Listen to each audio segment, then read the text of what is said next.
देखिए next question, 12 तथा 15 के सर्वनिष्ठ गुणनखंड हैं।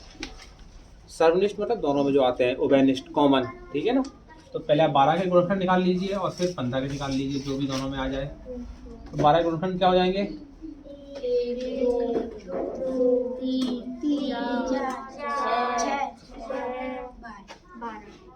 15 के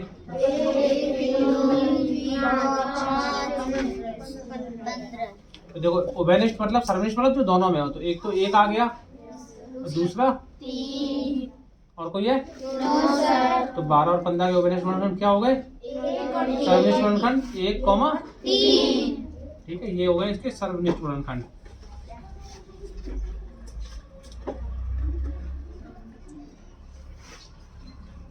ओके,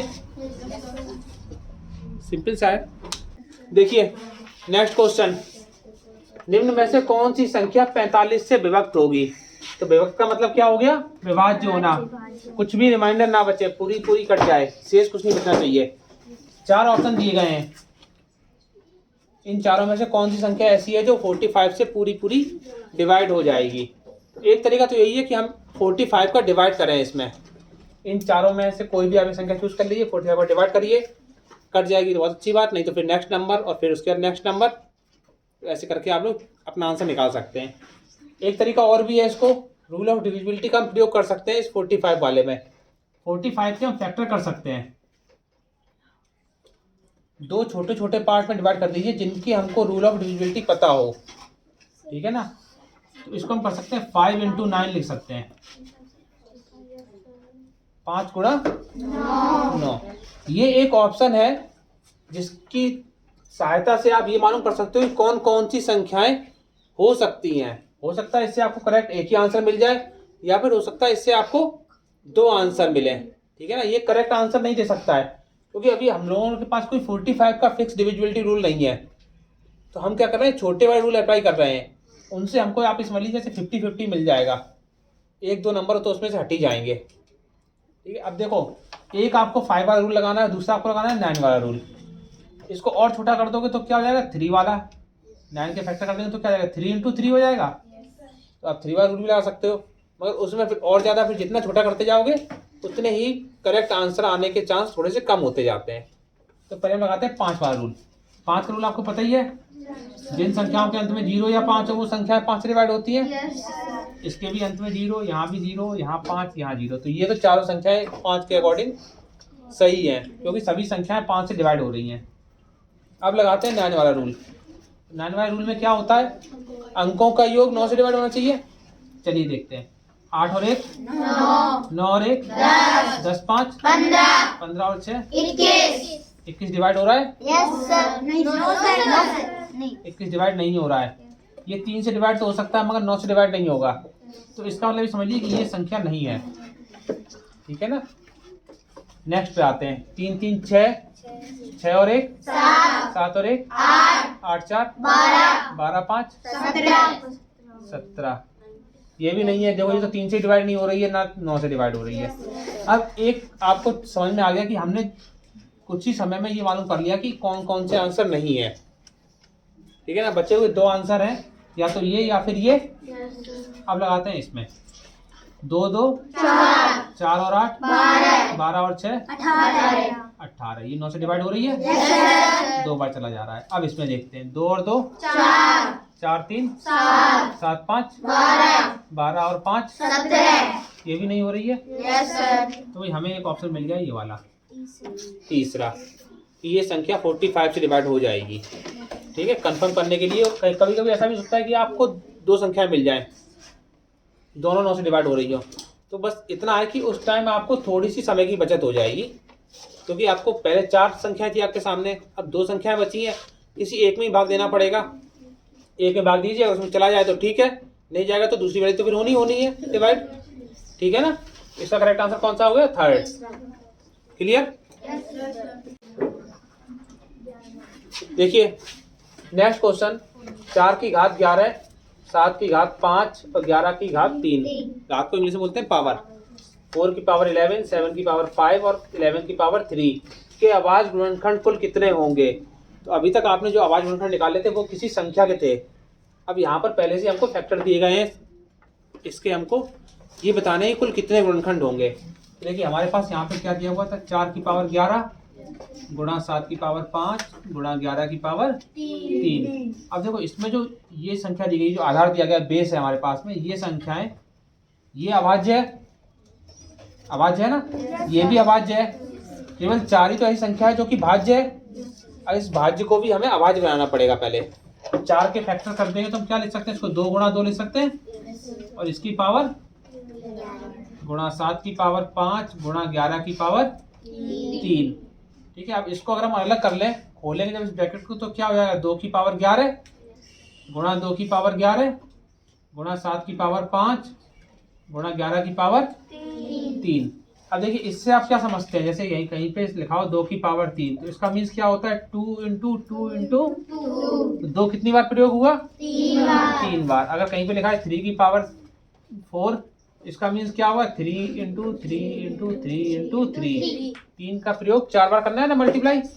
अब देखो इसमें क्या था, यहाँ पे 2 की घात 11 थी, तो 2 का गुणा कितनी बार हुआ होगा, 11 बार। और ये सभी गुणनखंडी तो हो गए जितने भी थे, तो क्या पूछा गया, कुल कितने गुणनखंड होंगे, तो हमें यहाँ से क्या निकालने, कुल गुणनखंड। अब कुल गुणनखंड निकालने क्या करना है, जो भी घात है उन सबको प्लस करते हैं। तो पहले 11 प्लस 11 प्लस 5 प्लस 3, तो 11 और 11 22, 22 और 5 27 और 3, कुल कितने गुणनखंड होंगे इसके, 30। समझ गए ना कैसे हुए। यहाँ पे 4 से 4 गुणा करना पड़ता। अब इस संख्या के 11, फिर इसके 11, तो 11 और 11 22 हो गए, फिर इसके 5, 22 और 5 27, 27 और फिर इसके 3, 27 और 3 30। Okay, clear. नेक्स्ट क्वेश्चन, 40 से छोटे 5 के गुणजों की संख्या क्या होगी। तो हमें पहले 5 के गुणज बताने हैं, कितने होंगे, यही तो पूछा गया है। और एक कंडीशन भी अप्लाई कर दी गई है, वो क्या होनी चाहिए, 40 से छोटे होने चाहिए। तो पहले हम 5 के गुणज लिख लेते हैं, 5 10 15 20 25 35। 40 नहीं लिखेंगे क्योंकि 40 से छोटे। तो अभी 40 छोटे सभी गुणज हो गए। क्या पूछा था, गुणजों की संख्या क्या होगी, कितने हो गए, 1 2 3 4 5 6 7, कुल कितने गुणज हो गए, 7। 40 के गुणज हो गए 7। समझ में आया, बहुत सिंपल है। नेक्स्ट क्वेश्चन, 37,800 के अभाज्य गुणनखंड क्या होंगे। अभाज्य गुणनखंड जब भी पूछे जाए तो आप सीधे सीधे इसका एलसीएम निकाल लीजिए। एलसीएम निकलने के बाद जो भी आपको प्राप्त होगा वो अभाज्य गुणनखंडी होंगे उस संख्या के। तो यहाँ पर हमें संख्या दी 37,800, यहीं से कर देते हैं, इसके अभाज्य गुणनखंड निकाल देते हैं। 2 से डिवाइड करते हैं। सबसे पहले जिन संख्याओं के अंत में 0 2 4 6 8 आता है वो सभी संख्याएं 2 से डिवाइड हो जाती हैं, तो 2 से डिवाइड करते हैं।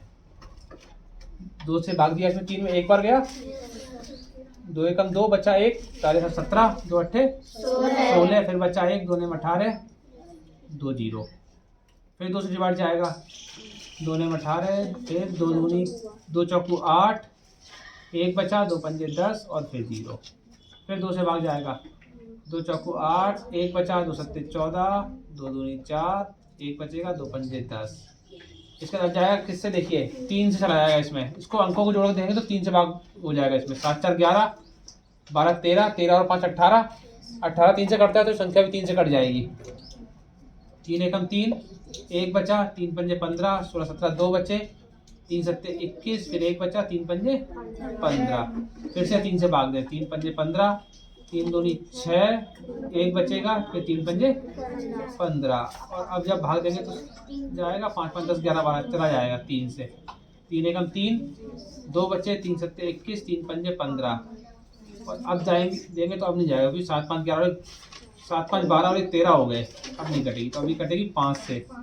ठीक है ना, 5 3 15, 2 बचे बचा, फिर 5 से 5 सत्ते और फिर 7 से 1 बार। अब ये जो संख्या में प्राप्त हो गई है ये इस संख्या के अभाज्य गुणनखंड है। इनको आप यहाँ पे लिख दीजिए, 2 into 2 into 2 into 3 into 3 into 3 into 5 into 5 into 7। तो ये किसके अभाज्य गुणनखंड थे, 37,000। जब भी किसी संख्या के अभाज्य गुणनखंड पूछे जाएंगे तो हमको यही करना है। ठीक है, एलसीएम निकाल दीजिए आप, और एलसीएम निकालने का जो भी प्राप्त होगा वो उस संख्या के अभाज्य गुणनखंड कहलाएंगे। क्लियर सभी को? ओके। नेक्स्ट क्वेश्चन, एक संख्या 50 से कम है, 7 की गुणज है, के कुल 3 गुणनखंड हैं, वह संख्या क्या है? और हमारे पास में 4 ऑप्शन दिए गए हैं, पहला 14, 42, 49 और 70। तो ये क्वेश्चन जो है इसमें 3 कंडीशन दी गई हैं। इन आंसरों में से कौन सा आंसर है जो इन तीनों कंडीशन को सेटिस्फाइड करता है? ठीक है ना। देखिए सबसे पहले क्या थी, 50 से कम, तो संख्या क्या होती है 50 से कम, ये भी 50 से कम है, ये भी 50 से कम है और ये भी 50 से कम है। 70 जो है 50 से बड़ी है, इसका मतलब ये आंसर नहीं हो सकता हमारा। 7 की गुणज, तो 7 की गुणज का मतलब 7 की टेबल में आनी चाहिए, तो 7 की टेबल में ये भी आती है, ये भी आती है, ये भी आती है। के कुल 3 गुणनखंड हैं, तो गुणनखंड हमको निकालने पड़ेंगे। 14 है, 14 कितने गुणनखंड हो जाएंगे, 42 के कितने गुणनखंड हो जाएंगे और 49 के कितने गुणनखंड हो जाएंगे, ये हम निकाल लेते हैं। जिसके गुणनखंड 3 होंगे वही हमारा आंसर हो जाएगा। तो 14 के कितने फैक्टर हो जाएंगे, पहले 1 और 14, 2, 7, इसके 4 हो गए। इसमें थे कितने, कुल 3 है, तो इसका मतलब 14 भी नहीं हुई। अब बची कौन सी, 42 और 49। अब 42 के अगर आप निकालेंगे तो 1 और 42, 2, 21, तो देखो इसके भी 4 तो हो ही गए हैं, ठीक है ना। 3 भी निकाल सकते हो, 3 और 14। अब देखो इसे कितने गुणनखंड हो गए, ज्यादा हो गए कि नहीं हो गए, तो इसका मतलब है कि 42 भी नहीं होगी, 49 दी गई है, 1, 49 और 7, यही तीन संख्याएं हैं। तो क्या होगा करेक्ट आंसर इसका, 49। बहुत से बच्चों को इसमें कंफ्यूजन रहता है कि 42 आंसर करेक्ट है, 42 करेक्ट नहीं है। 42 करेक्ट तब हो सकता है जब वो कहते हैं कि अभाज्य गुणनखंड 3 है, तब आप इसके हम लोग फैक्टर करते और तब निकालते तो अभाज्य गुणनखंड 3 भी आ सकते थे शायद, ठीक है ना। बट आंसर इसका करेक्ट आंसर 49 है, क्योंकि इसके ही 3 अभाज्य गुणनखंड केवल एक वो 3 गुणनखंड है, 1, 7 और 49। बाकी इन सबके गुणनखंड ज्यादा हैं। इसके लिए कितने हो गए, 1, 2, 3, 4 हो गए, इसके 4 हो चुके हैं, इसके 1, 2, 3, 4, 5, 6 हो गए, और इसके कितने हैं 3। तो देखो तीनों कंडीशन मिल रही है। 49 जो है वो 50 से कम है, 7 की गुणज भी है और इसके 3 फैक्टर भी है, गुणनखंड भी 3 है। तो करेक्ट आंसर कौन सा हो गया हमारा, 49, 49। ओके।